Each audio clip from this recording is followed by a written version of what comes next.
Baik Bapak Ibu, kita akan masuk kepada sesi panel berikutnya.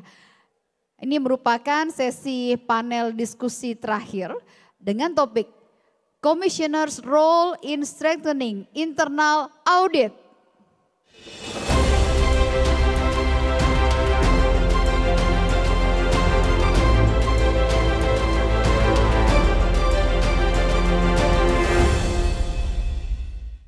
Iya, dan sesi ini akan dimoderatori oleh Direktur di Risk Advisory di PT Deloitte Consultant Indonesia.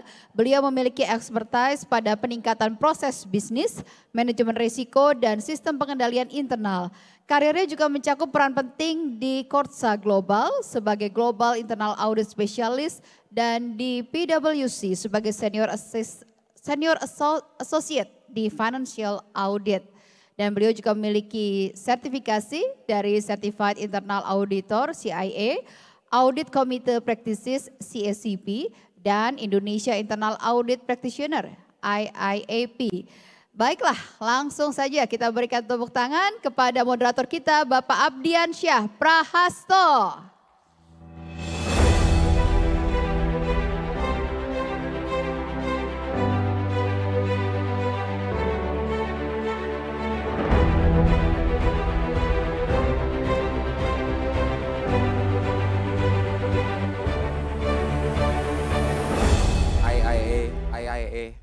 IIA, oke. Jadi ini contoh tone at the top Bapak dan Ibu. Gitu. Aku niruin Noihiro Mori kan dia naiknya ke sini. Gitu dong. Think different gitu ya. Baik, izin saya siapkan sebentar.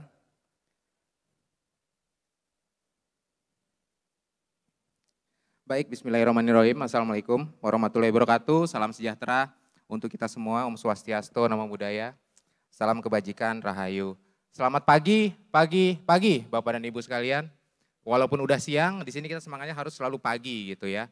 Dan di sesi ini kita santai-santai aja. Ini udah di hari kedua, jam 13.30 gitu ya, di Bali lagi. Jadi kita diskusi santai aja, kita diskusi santai sambil ngobrol-ngobrol dengan dua narasumber kita yang luar biasa. I will deliver this session in bahasa, so for international delegates, our distinguished guests, please use your interpreter ya. Jadi siang ini kita akan berdiskusi mengenai peran komisaris untuk meningkatkan kinerja internal audit. Nah ini menarik nih Bapak dan Ibu ya, dalam konteks Indonesia yang menganut two-tier board structure, komisaris itu adalah bagian dari board. Oke, saking besarnya peran komisaris terdapat satu domain standar sendiri yang mengatur mengenai peran tersebut, yaitu domain 3 governing. Nah di domain 3 governing ini terdiri dari 3 prinsip. Nah ini bagaimana mengimplementasikannya?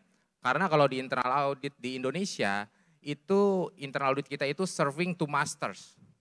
Jadi master pertama yang kita serving itu adalah CEO atau direktur utama, dan master kedua yang kita serve itu adalah komisaris gitu ya. Serving to masters, nah ini gimana nih untuk kita bisa dalam tanda kutip memanfaatkan, ini sebenarnya kekuatan, saya sih melihat ini sebagai suatu opportunity gitu ya. Karena kita sangat tinggi sekali sebenarnya posisinya untuk kita bisa memberikan dampak. Nah, oleh karena itu Bapak dan Ibu di sini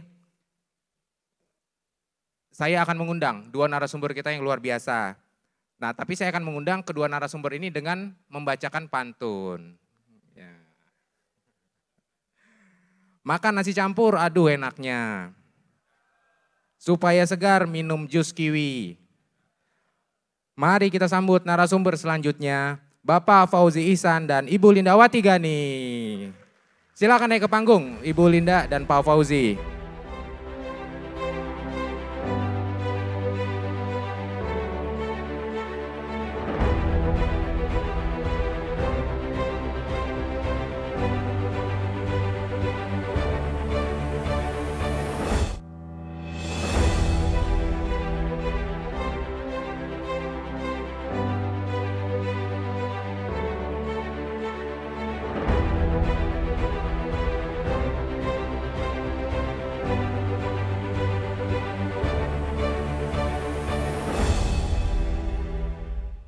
Baik, sebelum kita mulai, izinkan saya untuk membacakan CV dari masing-masing ya Bapak dan Ibu. Yang pertama, Ibu Lindawati Gani. Jadi Ibu Lindawati Gani ini adalah komisaris independen dari PT Industri Jamu dan Farmasi Sidomuncul Tbk. Ibu terima kasih Bu. Karena Ibu ini dekat sekali di hati kita ya, internal auditor Bapak Ibu. Karena kalau kita lembur, kita tuh minumnya tolak angin. Terima kasih Bu, membuat tolak angin tetap ada sampai sekarang. Bu, bisa jadi ada bapak-bapak di sini yang minumnya juga kuku Bima Bu. Baik. Selain sebagai profesional sebagai komisaris independen tadi, Ibu Linda juga merupakan seorang guru besar di UI.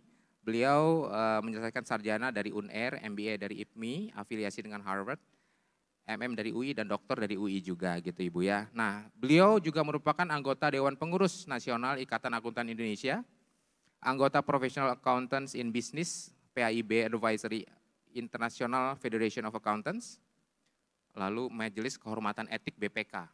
Wah, Ibu juga aktif di public sector ya. Lalu anggota Dewan Pengurus Komite Nasional Kebijakan Governansi KNKG dan anggota Dewan Pengawas Institut Komite Audit Indonesia IKAI. Jadi dari lini 1, 2 dan ketiga beliau ini paham. Ini saya membayangkan ya pressure kepada Chief Audit internalnya Sidomuncul Ibu memiliki komisaris seperti Ibu yang luar biasa. Baik. Baik, lalu selanjutnya Pak Fauzi Ihsan. Wah, ini Pak Fauzi Ihsan, ini beliau merupakan komisaris utama sekaligus komisaris independen dari Indonesia Financial Group atau EFG. Pak Fauzi menyelesaikan sarjana dari LSI dan master dari MIT. Nah, beliau memiliki 29 tahun pengalaman profesional sebagai eksekutif dan komisaris. Jadi luar biasa, Bapak Fauzi pernah sebagai eksekutif yang ngegas gitu ya, dan sekarang jadi komisaris. Nah, ini insight-nya luar biasa nih Bapak dan Ibu. Jadi beliau ini sempat menjadi Managing Director di Standard Chartered dan terakhir sebagai eksekutif itu sebagai Kepala Lembaga Penjaminan Simpanan atau LPS yang dijabat sampai tahun 2020 sebelum menjadi komisaris di berbagai perusahaan lintas industri seperti asuransi, consumer goods, trading and distribution, dan juga perkebunan. Nah, ini lengkap sebagai eksekutif, sebagai oversight body di lintas industri juga. Jadi ini kesempatan yang baik bagi Bapak dan Ibu untuk bertanya. Jadi tolong dibantu agar tugas saya lebih gampang, disiapkan pertanyaan ya Bapak dan Ibu. Nah, diskusi ini akan kita awali oleh presentasi dari masing-masing narasumber selama 15 menit. Lalu setelahnya kita akan membuka kesempatan kepada Bapak Ibu dan hadirin untuk bertanya. Untuk presentasi pertama, ini saya mengundang Ibu Linda. Ibu Linda mungkin langsung saja Ibu ya. Silakan Ibu, mari kita beri tepuk tangan yang meriah untuk Ibu Linda. Baik, terima kasih Mas Abi atas introduction-nya yang membuat kita semua tidak ngantuk Bapak Ibu. Selamat siang, salam sehat dan salam sejahtera buat kita semua. Izinkan saya untuk menyampaikan dalam bahasa, itu ya Pak. Karena tadi saya udah pesan-pesan sama Pak Abi supaya nggak ngantuk ini. Karena sesinya sesi setelah makan siang Bapak Ibu. So I apologize to the participant from other countries that I'm going to deliver my sharing in bahasa. Okay. Nah, ini saya didaulat nih oleh Bu Angela dan Bu Ningrum nih. Untuk menyampaikan tentang apa sih commissioner role in strengthening internal audit Bapak Ibu. Oke, next. Ini saya juga izin nih kepada Bapak Ibu internal audit, saya akan menggunakan framework dari standar yang baru saja dikeluarkan yang akan efektif di tahun 2025 ya, betul Pak Abi ya? Kalau saya nggak salah ya. Oke. Jadi kalau kita melihat kepada standar baru ini, kita akan seperti yang dijelaskan kemarin, itu fokus yang akan saya sampaikan terkait dengan commissioner role ini ada di domain yang ketiga. Di mana di dalam domain yang ketiga itu ada prinsipal, kalau saya nggak salah ini mohon maaf nih karena saya bukan ahli internal audit. Itu ada 3 prinsipal yang terkait dengan itu Bapak Ibu.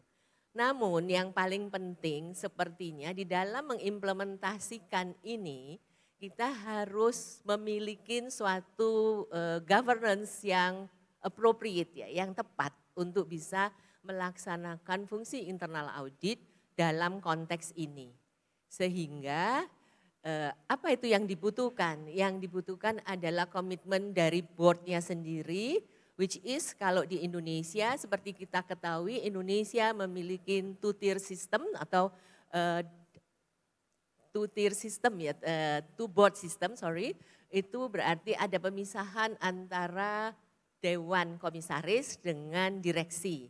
Jadi ini tolong diperhatikan juga kalau Bapak Ibu kebetulan membaca buku-buku yang menggunakan istilah board, the board itu artinya both executive board and non-executive board. Jadi kalau kita bicara di Indonesia, komisaris is non-executive board di dalam single board system. Mungkin ini perlu saya klarifikasi di awal, karena saya mengambil konteks di sini dengan menggunakan istilah board. Oke. Jadi kalau board, yaitu namanya BOC and BOD itu adalah the highest level of the board, of body which is charged with governance. Jadi inilah yang menjadi poin penting dan baru ya Bu Angela ya di dalam standar baru ini Bapak Ibu. Jadi saya akan men-share materi saya pada siang hari ini mengkaitkan dengan struktur tersebut dan akan saya bagi menjadi 3 bagian, yaitu yang pertama tentang the board mandate, kemudian yang kedua tentang the board proses role di dalam prosesnya, dan at last role di dalam oversight untuk perusahaan atau korporasi tersebut. Next. Jadi seperti kita ketahui bersama, kemarin juga sudah disampaikan, bahwa kita harus ingat bahwa walaupun internal audit itu tidak berhubungan langsung dengan publik, tetapi internal audit dimandatkan untuk mementingkan kepentingan publik. Sehingga public trust itu menjadi yang diutamakan. Bukan untuk internal auditnya tetapi untuk perusahaannya atau organisasi di mana internal audit itu berada Bapak Ibu. Ini penting, jadi kita tidak hanya memikirkan internal tetapi kita juga memakai internal yang bagus itu untuk menunjukkan kepada pihak luar bahwa korporasi atau organisasi di mana kita berada is trustworthy, is dipercaya. Oke, melalui apa? Melalui assurance-nya terhadap operasi, itu penting. Kemudian juga laporan keuangannya yang disampaikan kepada pihak luar itu juga harus bisa dipercaya. Dan yang terakhir juga apakah perusahaan itu sustain, kalau kita bicara sustain ya perusahaannya harus untung juga dong ya. Kan nggak mungkin perusahaan itu sustain dan melaksanakan kewajibannya terkait dengan sustainability atau keberlanjutan kalau dia sendiri atau perusahaannya sendiri nggak sustain. So dengan konteks itulah yang pertama kenapa saya merasa bahwa board mandates itu menjadi sangat penting. Oke, next. Jadi kalau kita berbicara tentang board mandate, ini berarti kita sebagai board harus menciptakan adanya mandate itu secara tertulis dan itu disepakatin bersama. Oke, dan ini setelah disepakatin kita harus mendukung. Jadi bukan hanya diberi mandat lalu kemudian kitanya sebagai board tenang-tenang saja, toh sudah diberikan mandat tersebut gitu ya. Tetapi kita harus actively melihatnya. Jadi saya akan sedikit saja mengulas, menurut saya sih Bapak Ibu yang ada di ruang ini pasti tahu udah isinya, apa itu mandate-nya yaitu otoritas. Jadi kita harus memberikan authority kepada internal audit. Apa itu otoritasnya, boleh ngapain aja gitu ya. Kemudian peranannya apa, role-nya apa sih internal audit ini. Jadi disitulah harus secara jelas disampaikan.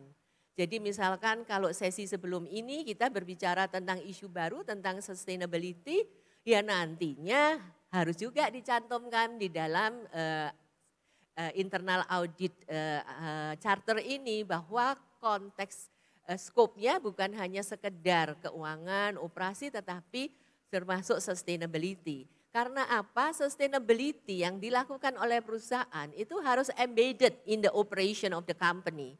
Jadi dia bukan suatu yang stand alone, sustainability kegiatan, tetapi dia harus embedded di dalam internal prosesnya, which is atau dengan kata lain the whole value chain.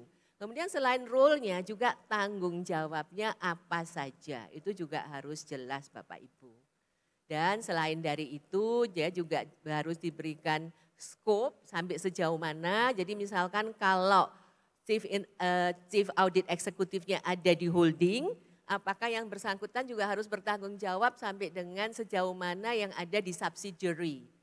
Ya kan, karena kan tidak mungkin hanya yang bersangkutan melihat di level corporation atau di holdingnya saja tanpa memperhatikan yang ada di subsidiary-subsidiary-nya. Kemudian last but not least yaitu yang terakhir ya Bapak Ibu, jenisnya apa saja jasa yang diberikan oleh internal audit. Mengapa ini penting? Karena sekarang ini fungsi internal audit diharapkan kan bukan hanya sekedar melakukan oversight atau as a watchdog. Tetapi yang lebih penting adalah advisory function-nya. Which is menurut saya ini ya secara pribadi, internal audit itu sebaiknya juga mengawal memberikan masukan karena tujuan adanya internal audit adalah untuk mencapai visi misi dan juga tujuan dari perusahaan atau organisasi itu. Jadi bukan sekedar ada untuk memeriksa, untuk mencari apakah comply atau tidak, bukan hanya itu tetapi beyond that ya. Mengapa? Karena dia adalah still part of the management, is still part of the organization or the corporation. Nah untuk ini perlu disepakatin semua bersama dengan kalau saya berbicara sebagai posisi komisaris berarti berbicara bersama-sama dengan CEO. Mengapa? Karena tanggung jawabnya internal audit memang kepada CEO seperti yang tadi Mas Abi sudah sampaikan. Namun dia juga mempunyai tanggung jawab berikutnya kepada komisaris melalui komisaris independen. Ya. Karena apa? Karena sebagai two-tier board itu kita sebagai komisaris tidak mengikuti kegiatan detail sehari-hari. Tetapi masuknya melalui komite audit yang berkomunikasi dengan internal audit. Oleh sebab itu mengapa komisaris juga berkepentingan untuk membicarakan tentang mandate ini. Oke, next. Karena kalau tidak disampaikan di dalam mandate kita kan sulit ya untuk bisa menagih apa yang harus atau seharusnya dilakukan oleh internal audit tersebut. Oke, dan dari waktu ke waktu ini bukan sesuatu yang harga mati gitu ya, yang nggak bisa dirubah, tetapi pasti mandate ini yang tertuang di dalam audit charternya ini setiap waktu perlu dikaji kembali. Next. Oke, nah ini isinya kira-kira essential komponennya ada 3 yang utama yaitu tanggung jawab dari reportingnya itu apa saja. Dan di sini terkait di dalamnya planningnya mau bagaimana, budget yang dibutuhkan bagaimana itu harus ada semua di dalam internal audit charter. Kemudian ya kalau legal compliance wajib ya Bapak Ibu aturan-aturan yang terkait itu harus juga ditaatin dan tertuang di dalam internal audit charter itu. Dan yang tidak kalah pentingnya adalah customisasi dari organisasi. Jadi enggak one fits all ya, tetapi ini harus disesuaikan dengan kondisi organisasi tersebut Bapak Ibu. Dan other consideration yang perlu juga dimasukkan adalah tentang bagaimanakah komisaris ini bisa di dalam internal audit charter ini memberi dukungan terhadap objektivitas dan juga independensi. Jadi walaupun seorang internal audit itu membantu untuk mencapai keberhasilan perusahaan, tetapi yang bersangkutan tetap harus berlaku dan bertindak secara objektif dan independen.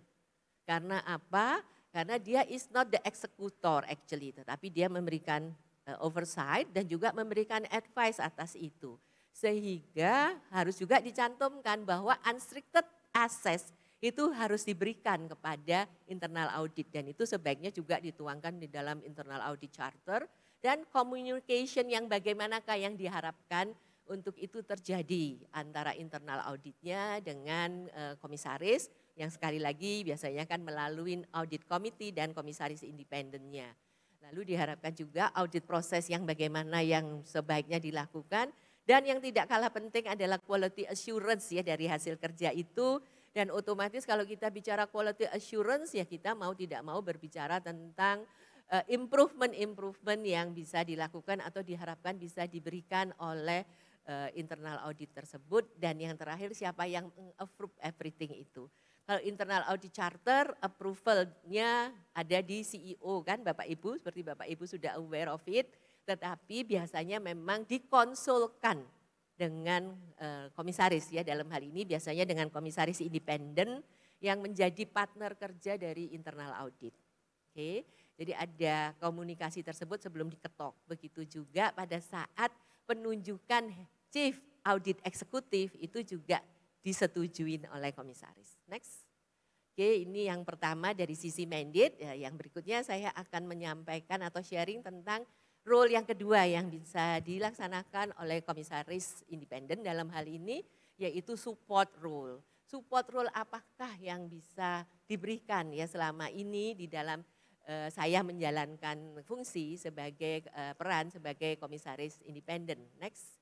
Jadi kalau kita lihat dari sini, bagaimana kita pertama men-strengthen the audit leadership. Jadi kita harus men-championing the internal audit function. Jadi kalau tanpa support ini itu memang akan sulit ya sebagai internal audit untuk bisa melaksanakan role-nya, perannya seperti yang diharapkan bersama Bapak Ibu. Jadi ini menjadi sangat penting karena apa? Karena kita kan tidak bisa hanya menagih, meminta tanpa kita memberikan benar-benar support dan memposisikan internal audit itu di dalam suatu posisi yang penting untuk perusahaan ya. Kemudian seperti tadi sudah saya sampaikan reporting structure-nya directly to the CEO. Ini perlu saya garis bawain berkali-kali karena mungkin banyak internal audit yang masih report ke CFO mungkin ya, tetapi sebaiknya directly to the CEO dan juga ini otomatis memiliki reporting dotted kepada komisaris independen yang melalui audit committee juga ya. Kemudian setelah itu yang tadi sudah saya sampaikan tentang responsibility-nya apa saja yang perlu ada yang sebaiknya diberikan kepada seorang internal audit melalui internal audit charter. Kemudian ada internal audit plan, budget otomatis dan resource planning-nya bagaimana. Dan seperti yang kemarin juga sudah di-share di siang hari, bahwa ini tidak cukup hanya 1 year plan. Tetapi kita harus punya long term plan untuk itu. Mengapa demikian? Karena perusahaan juga punya long term plan. Karena dari awal saya sampaikan bahwa fungsi internal atau peran internal audit ini adalah dalam rangka mencapai visi, misi dan tujuan dari perusahaan tersebut. Jadinya planningnya juga nggak boleh hanya 1 year program, tetapi have to be long term menyesuaikan dengan strategic plan-nya perusahaan yang sekarang mungkin sekitar 3 to 5 years ya. Kalau dulu kan 5 years ya Bapak Ibu strategic plan, sekarang kan sudah semakin pendek ya mungkin karena volatilitas dari environment. So only 3 years gitu misalkan ya kita buat 3 years juga untuk planningnya internal audit. Oke, kemudian oversight mau tidak mau karena kita sudah memberikan mandat ya kita perlu untuk melakukan from time to time oversight yang selama ini minimum audit committee meeting dilakukan quarterly ya kan. Tetapi biasanya pasti akan lebih dari 4 kali setahun. Mengapa demikian? Karena ada juga kepentingan dari external auditor to communicate with the BOC dalam hal ini Komisaris Independent and Audit Committee yang selalu ditemanin juga oleh internal audit ya. Kemudian di sini juga kita perlu juga mengadres bahwa internal audit itu tidak boleh dibatasin geraknya. Dan yang bersangkutan boleh melakukan interaksi dengan semua pihak semestinya sebagai internal auditor. Oke, jadi ini sangat penting. Mengapa? Karena jangan sampai internal audit itu diposisikan hanya untuk mengaudit sebagian tertentu. Ya, tetapi harus diberikan kewenangan yang luas supaya dia juga bisa membantu perusahaan atau organisasi untuk mengachieve goal dari perusahaan tersebut. Sehingga perlu adanya tercipta suatu komunikasi yang efektif dengan Chief Audit Eksekutif berikut timnya dari waktu ke waktu. Dan kalau bisa juga kadangkala tanpa kehadiran manajemen. Sehingga ada keterbukaan antara internal audit dengan komisaris independen dan juga tim komite auditnya. Bukannya kita memakai ini untuk memberikan kesempatan untuk ngadu, enggak seperti itu ya. Tetapi supaya lebih open aja dan lebih tercipta suatu mekanisme komunikasi yang lebih hangat ya dan lebih interaktif. Next. Oke, ini tentang audit leadership. Nah, ini untuk bisa memprotek independensi, kita perlu melakukan beberapa hal. Ibu Tadi Linda, yang pertama mohon sudah izin. berkali-kali 2 menit saya lagi, Ibu, ya. sampaikan peran.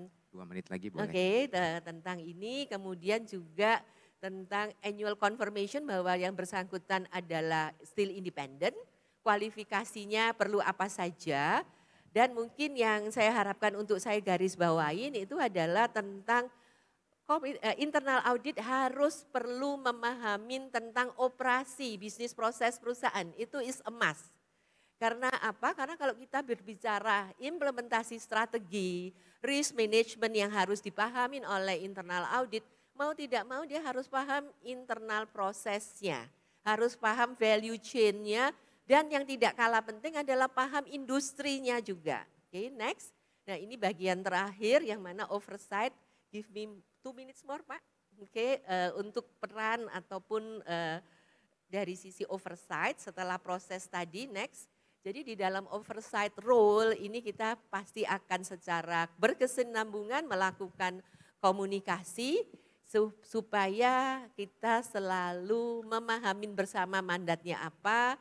Kemudian di dalam berbicara tentang input strategik yang diberikan, kita harus sering berdiskusi tentang strategi yang dicanangkan oleh perusahaan itu, sasarannya kemana, risiko yang akan dihadapin apa. Karena contohnya saja tadi, kalau kita kaitkan dengan sesi sebelumnya tentang sustainability, yang perlu diketahui adalah risk yang dihadapin ke depan.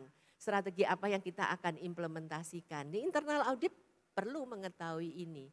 Kemudian ekspektasinya apa dan yang tidak kalah penting update-nya harus selalu timely.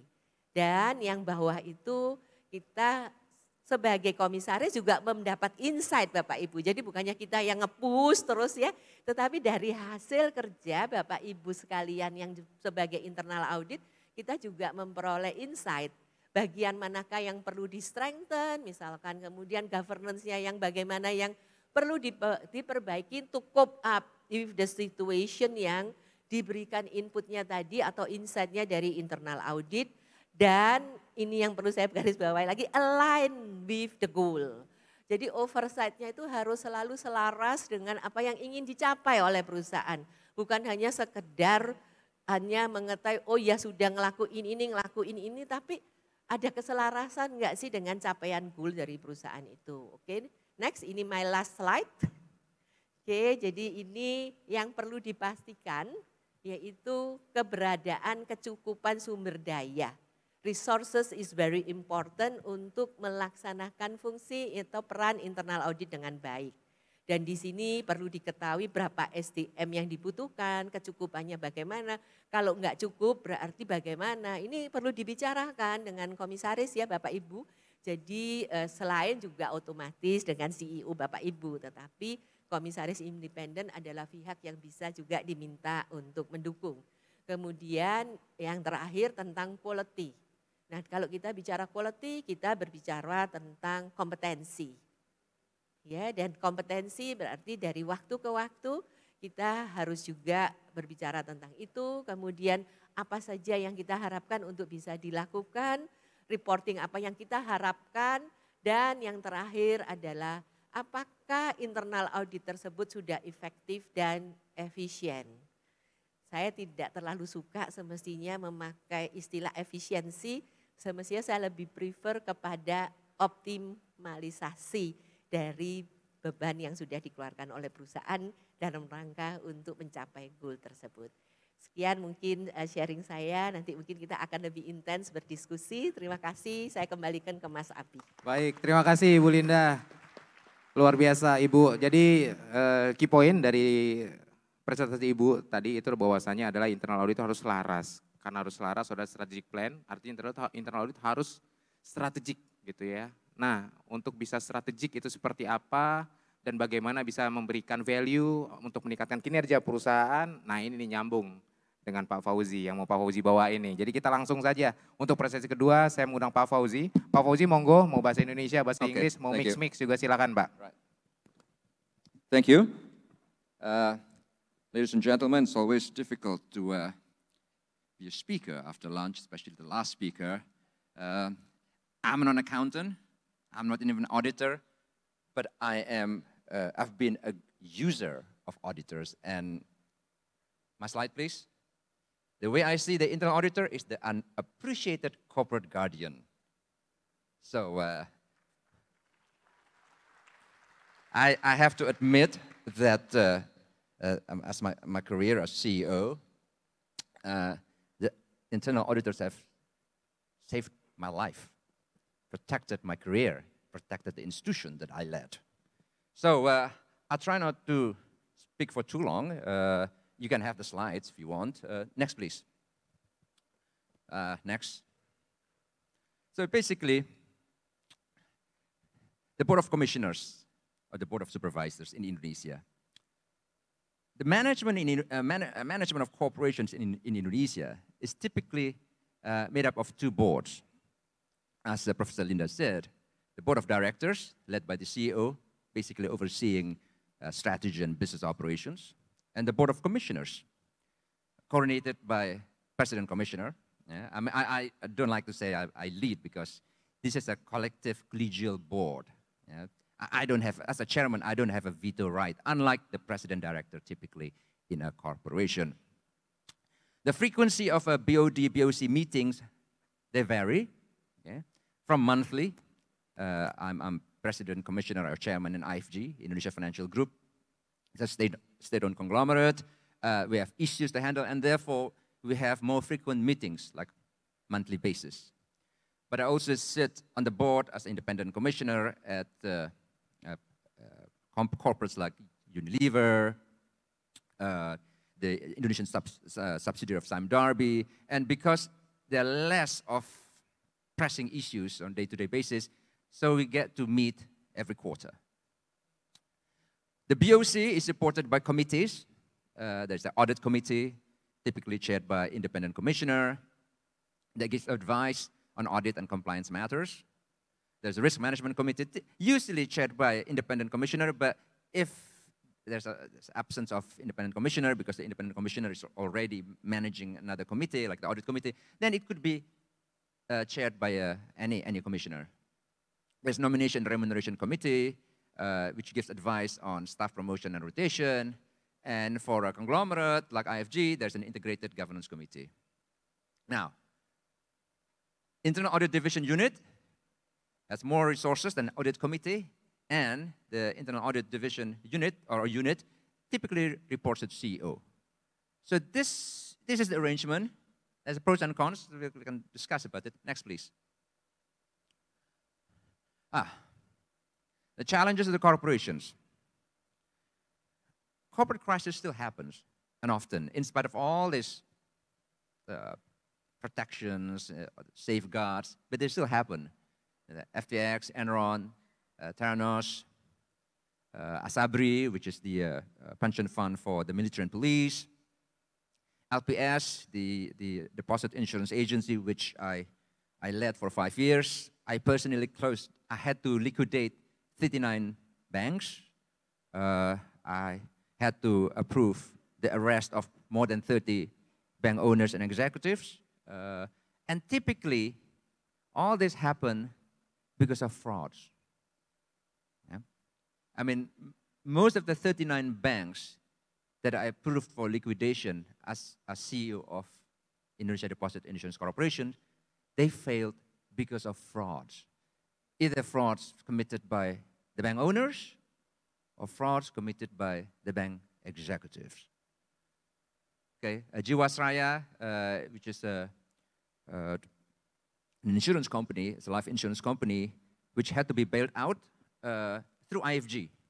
So basically, IFG has 10 subsidiaries, one of which is called IFG Life, which was tasked to do a resolution for Jiwasraya, which is an insurance company which was technically bankrupt, but for political and social reasons had to be rescued. We can discuss about it if we have time. Next, please. Right. Challenges of the BOC. Asymmetric information. Okay. Running business operations, the BOD has more information than BOC. Granted, it should be that way. Right? I mean, the BOC, the Board of Commissioners, has no business in knowing the everyday operation of the company. But BOD may not necessarily have the complete picture, especially in conglomerate with many subsidiaries. I mean, for example, IFG.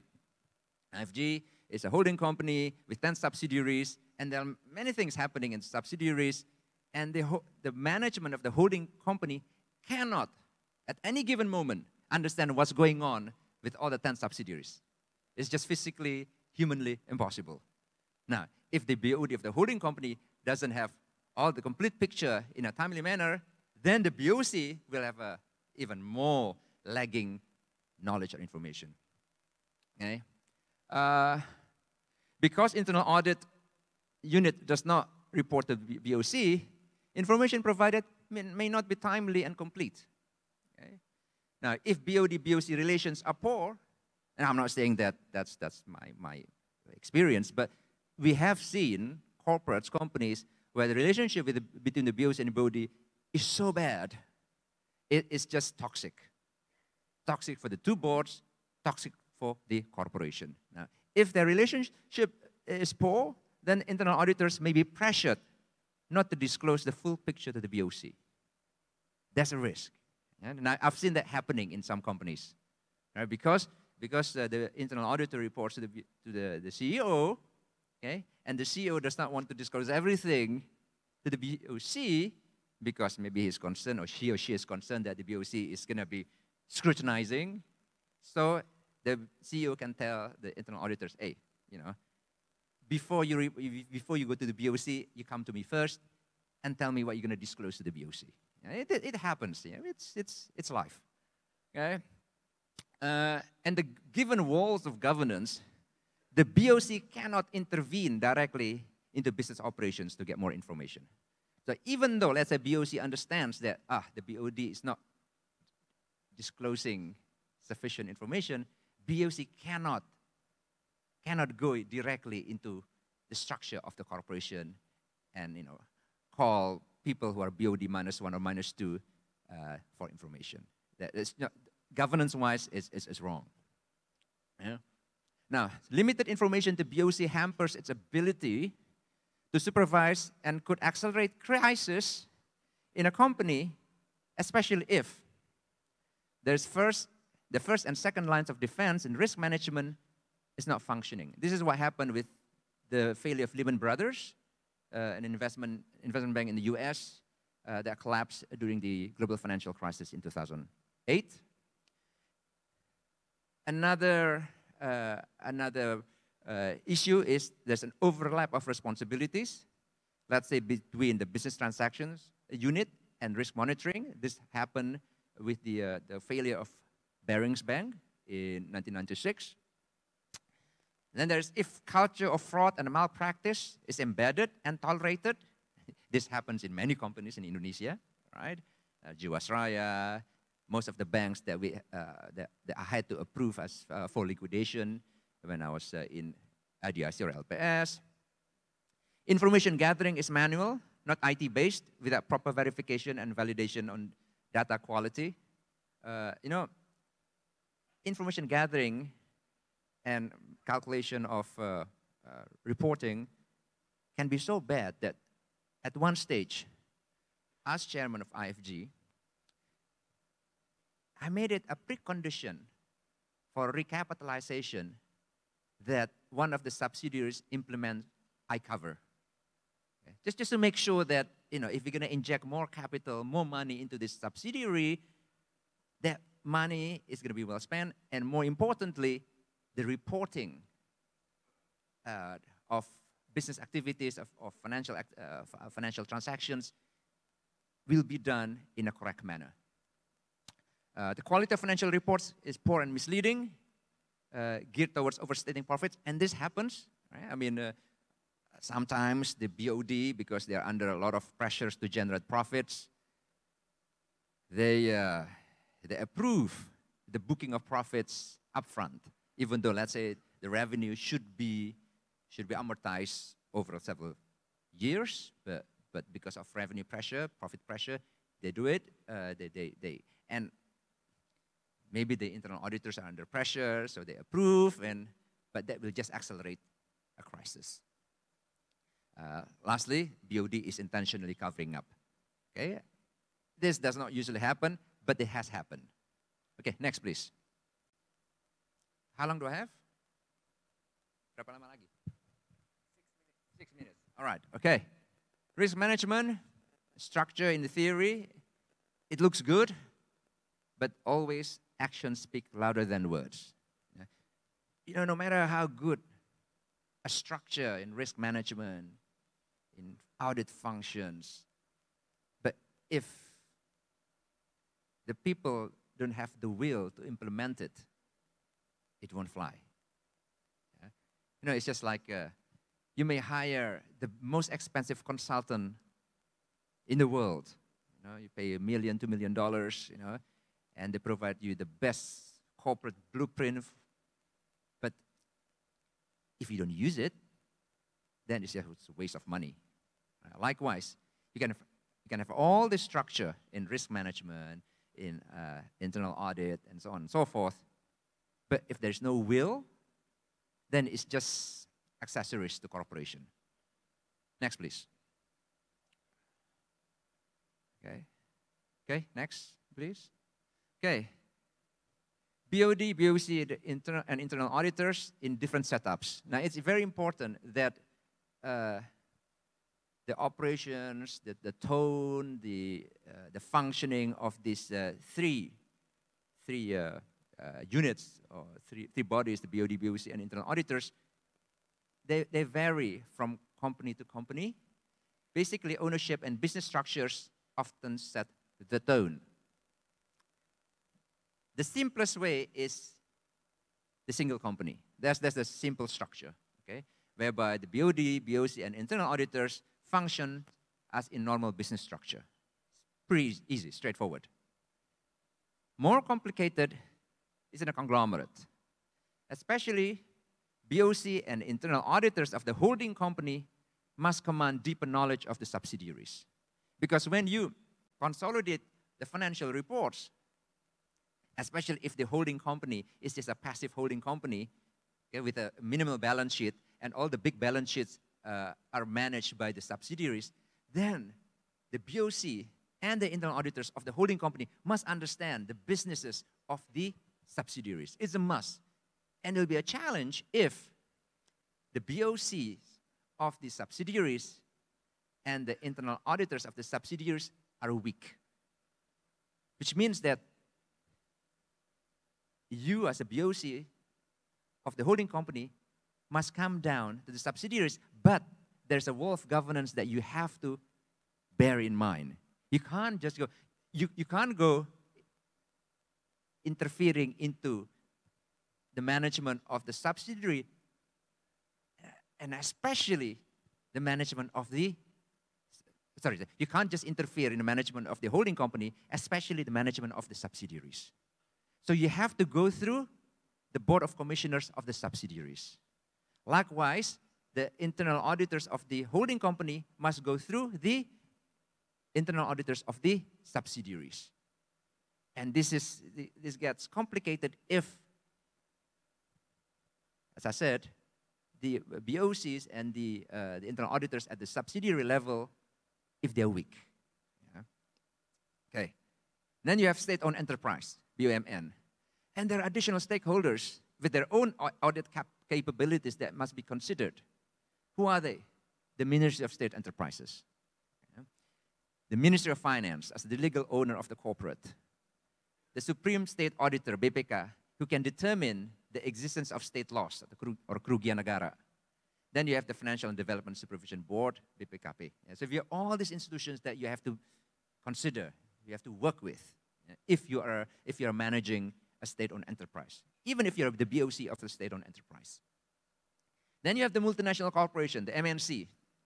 The MNC is quite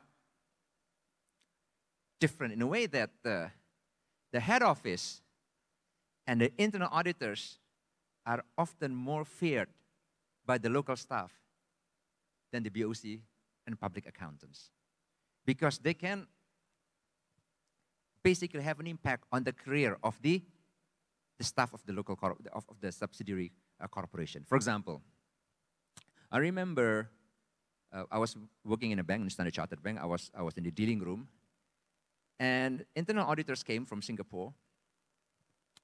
They look at the blotters and the communication between dealers in the dealing room via Bloomberg messaging system. And one of the dealers was talking about, in the system, what stocks to buy. Right? The internal auditors caught that trail of conversation, and that dealer had to go. Now, if it was a public accountant that caught it, it would not have been a cause for dismissal. But internal auditors, especially in a multinational company, they are very, very feared, the way I say it, right? Then you have family-owned business, where the owner, especially the founder, often has the biggest say, okay? Potentially overruling BOC and internal auditors, right? And especially if it's a family-owned business, whereby the family owns more than 50% of the company, it's basically the company's owned by this family. And if that company is partially listed, then it is the duty of the independent commissioner to represent the interests of the public investors, which can be a challenge because the shareholding by the public investors is less than majority. Okay? Then you have the company listed on the stock exchange. They have more compliance controls, but not a guarantee, especially if audited financial reports are poor. And here, this comes to the issue of making sure that the public accountants are credible. Yeah, because financial reports get restated, and that happens in this country. Okay? And I have to admit that we had to, as chairman of IFG, we have to approve the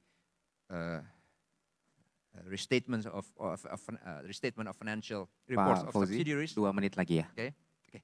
And as a result, the cancellation of equity charge, so including the extraction of bonuses. Yeah. But that happens. Okay, next. Okay, challenges to internal auditors, the love and hate relationships. When business is good, internal auditors are often underappreciated and may be seen as stoppers. Yeah, that's the world we live in. You know, if business is good, everybody's gung-ho, especially management. They want to book revenue and book profits. Comes the risk, internal auditors and the risk managers say, you can't do this, you can't execute. They'll be seen as stoppers.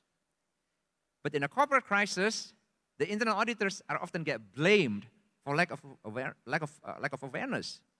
The management will tell them, hey, why didn't you tell us? Where have you been? You've been sleeping. Okay. Now, BOC appreciates internal auditors as eyes to the business operation, but they basically internal auditors need management support through specific mandates agreed by both BOD and the BOC, more resources, headcounts and IT, sufficient time to audit. They're often under a lot of pressure for quick results, more qualified staff, and independence from excessive interference by both BOD and BOC. Okay, next. Right, final slide. Message for the big boss. Always surround yourself with good auditors and lawyers. Thank you very much. Terima kasih Pak Fauzi. Tepuk tangan untuk Pak Fauzi. Ini mulai dari judulnya aja udah provokatif ya. The Unappreciated Corporate Guardian.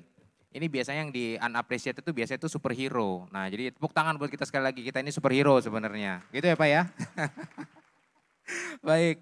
Selanjutnya ayo kita dalami presentasi dari Bu Linda dan juga Pak Fauzi melalui tanya jawab. Kita ada waktu 12 menit. Saya buka ke Bapak Ibu di floor jika ada yang ingin mendalami presentasi. Baik, Bapak satu di situ, mungkin dari sayap di sebelah kiri saya ada yang ingin bertanya. Lalu di tengah. Ya udah, dari Mas yang di depan dulu gitu ya. Mohon disebutkan nama dan juga asalnya. Asalnya asal perusahaannya Mas, bukan asal kotanya ya Mas ya.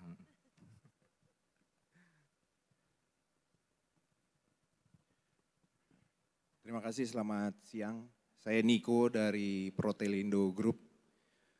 Ini pembahasan yang menarik mengenai konsep ada two tiers governing bodies ya, di mana ada yang eksekutif dengan yang non-eksekutif.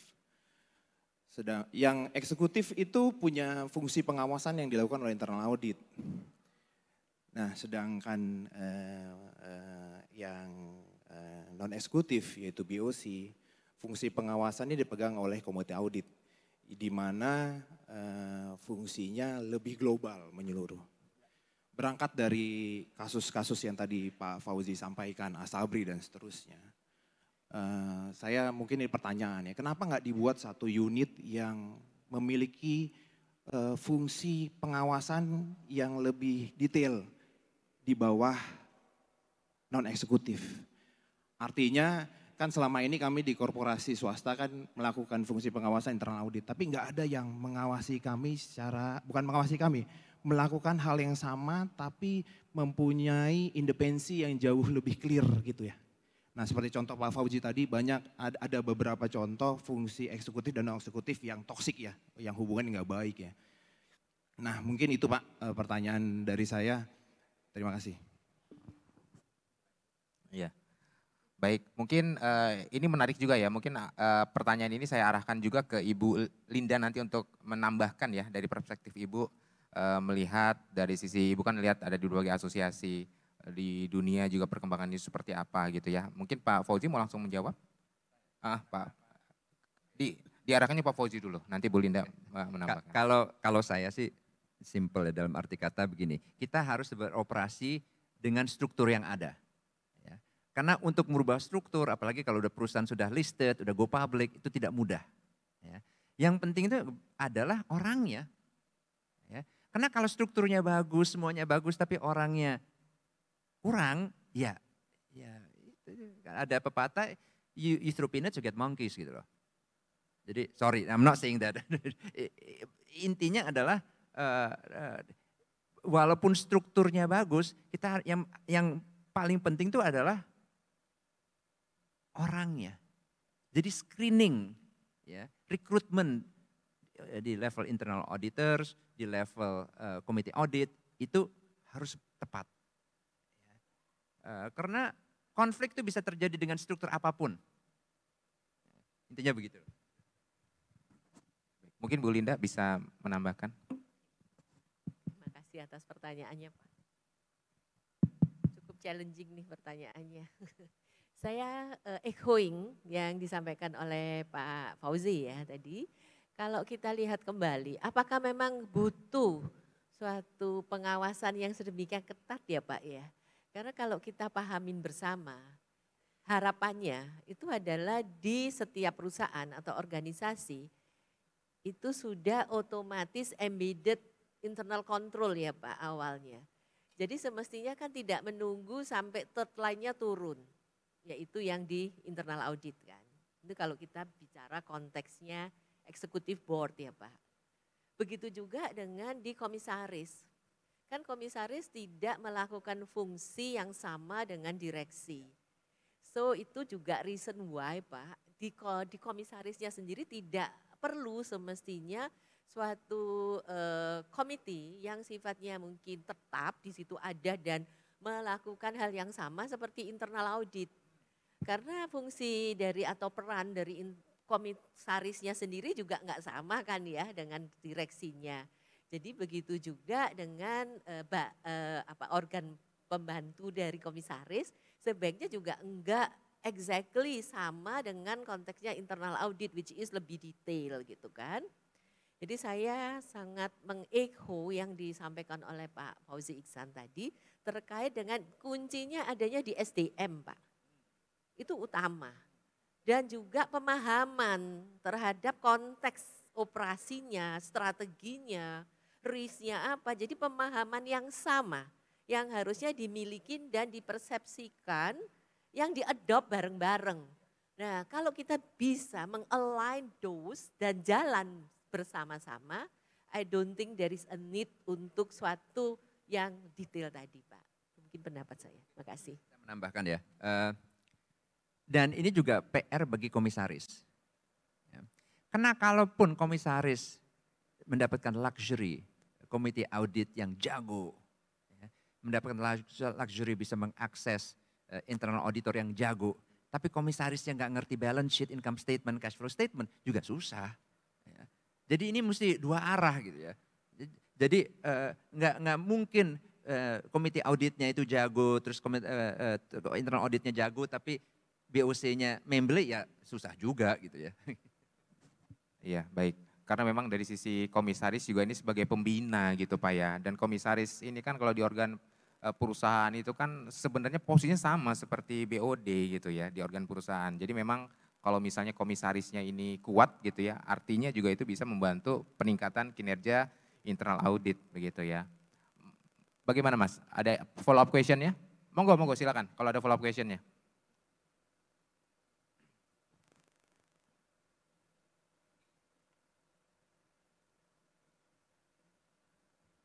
Application-nya mungkin lebih contoh real ya, karena istri saya di kementerian lembaga ya.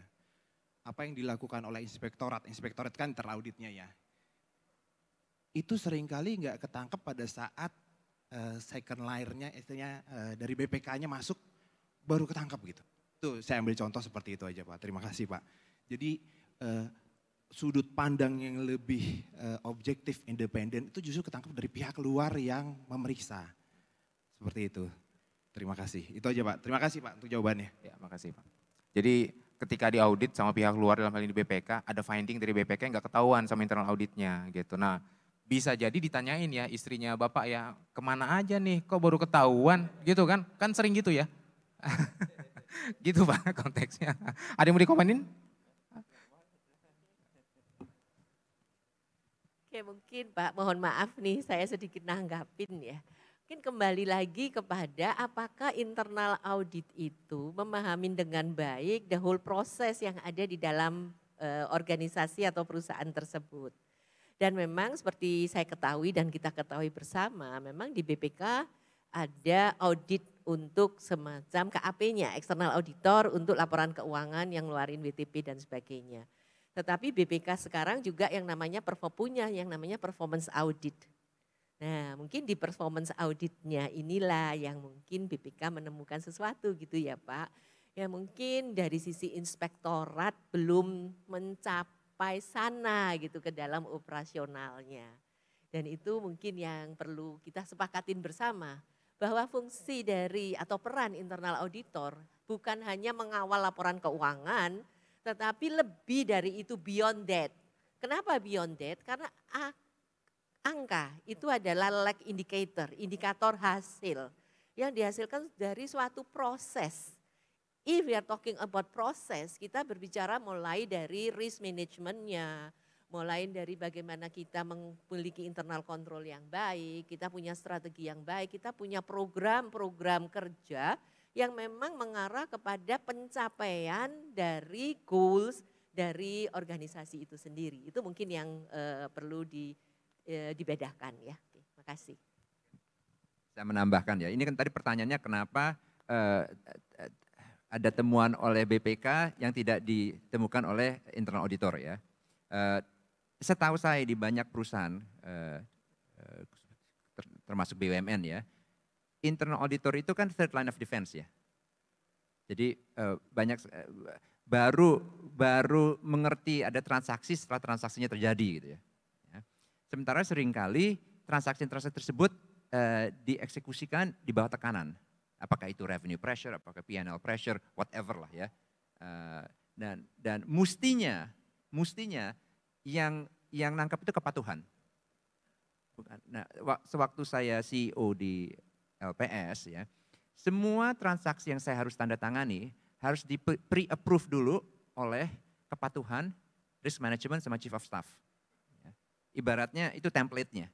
Ya. Dan frontliners itu tahu lah bahwa saya hanya akan mau approve kalau sudah melewati lapisan-lapisan ini. Dan standar itu, compliance, ya kepatuhan, risk management, sama chief of staff. Ya. Nah, walaupun itu tidak menjamin 100% tidak akan ada masalah, tetapi setidaknya mengurangi frekuensi temuan lah. Baik, terima kasih Pak. Saya kira cukup ya Masnya ya. Baik, ini menarik gitu ya. Jadi kalau misalnya dilihat Pak sebagai komisaris yang ada di profit oriented entity contohnya ya. Kan internal audit itu ada tentunya kan untuk membantu organisasi itu achieve goalnya ya. Yang diukur biasanya dari profitability. Pokoknya apapun yang dilakukan oleh orang-orang yang di organisasi adalah intinya harus bisa meningkatkan profitability, contohnya seperti itu gitu ya. Nah, perkembangannya internal audit itu sekarang diminta memang maju ke depan Pak, mendampingi lini 1. Eksekutif itu minta internal audit untuk ngejagain dari depan gitu ya. Jadi kalau dari sisi komisaris sendiri itu gimana Bapak melihat ya, dan juga bagaimana mengoptimalkan peran internal audit agar bisa bantu ngegas juga ke depan, tapi tetap objektif independen dan bisa tahu kapan itu harus ngerem gitu. Nah sebagai komisaris itu bagaimana pandangan Bapak? Bisa aja, nggak ada. Cuman yang penting adalah quality of earnings-nya. Ngegas boleh, tetapi dikasih koridornya. Koridor dalam arti kata, oke, misalnya secara good accounting practice, revenue-nya mesti dibukukan dengan cara amortisasi 2-3 tahun, jangan dibukukan upfront. Ya. Jadi betul-betul dipasangin koridor. Ya.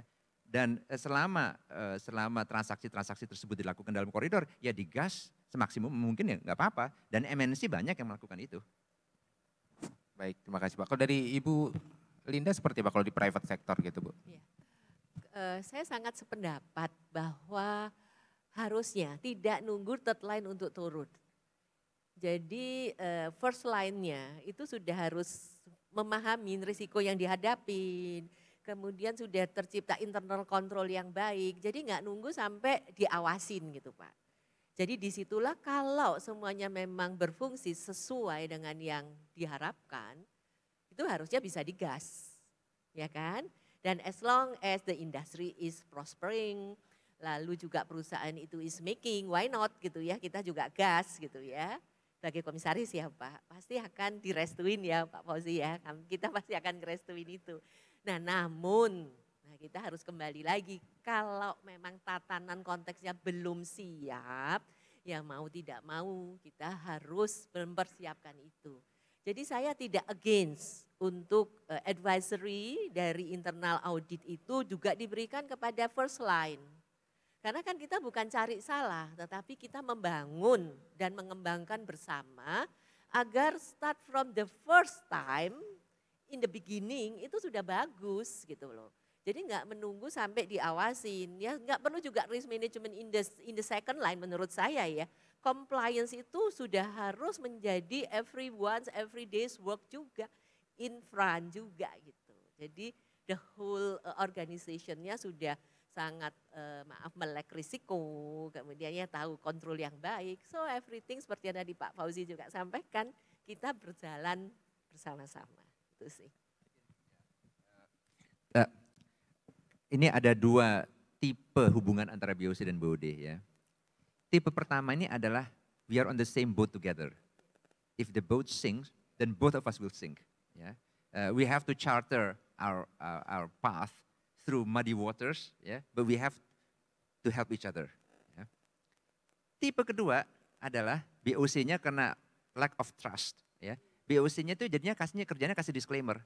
Kan udah kita kasih tahu. Yeah, we've already told you, why are you doing this? So basically, the BOC operates to save themselves if anything happens. That is what we must avoid. Baik, terima kasih Pak Linda dan Ibu Linda dan juga Pak Fauzi. Jadi intinya teman-teman internal audit lebih baik kita membantu perusahaan kita itu meningkatkan maturitas dari lini 1 dan lini keduanya. Karena itu akan mempermudah pekerjaan kita juga ke belakang gitu ya. Karena sekali lagi yang bertanggung jawab untuk efektivitas dari kontrol itu ada di lini 1, yang bertanggung jawab untuk peningkatan kinerja juga itu utamanya itu ada di lini 1, dan internal itu sebagai enabler gitu ya, enabling. Jadi di standar yang baru juga dimungkinkan bagi internal audit untuk melakukan audit atas tata kelola lini 1, lini 2, mengaudit risk management, itu bisa menjadi masukan bagi Bapak dan Ibu gitu ya, ketika melihat kok semuanya ke saya sih, ujung-ujungnya saya yang disalahin. Nah Bapak Ibu bisa coba lihat sudah seberapa mature lini 1 dan lini keduanya, dan setelah itu masuk melalui advisory internal audit untuk membantu memperkuat lini 1, lini keduanya dengan baik gitu ya. Karena waktunya sudah habis Bapak dan Ibu, di sini kita tutup saja gitu ya diskusi yang insightful ini. Terima kasih kepada Bu Linda, Pak Fauzi, dan juga Bapak dan Ibu yang telah ikut diskusi di sini. Mari tepuk tangan yang meriah untuk kita semua. Pantai Seminyak ada di Utara Legian, Pura Luhur ada di Uluwatu. Terima kasih Bapak Ibu sekalian, sampai jumpa di lain waktu. Terima kasih. Terima kasih banyak untuk moderator dan kepada para narasumber, mohon berkenan tetap ada di atas panggung untuk penyerahan token of appreciation. Dan untuk penyerahan token apresiasi kami mohon kesediaan dari Ibu Angela Simatupang. Silahkan Ibu.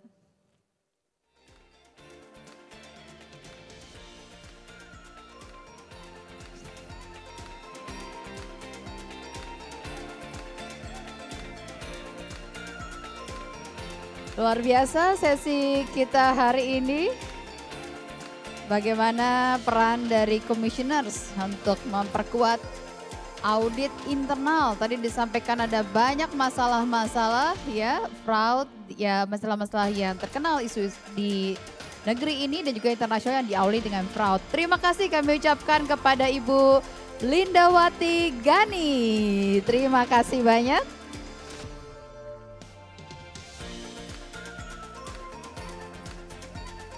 Terima kasih kami ucapkan kepada Bapak Fauzi Ihsan. Terima kasih, kami persilakan untuk berfoto bersama, silakan.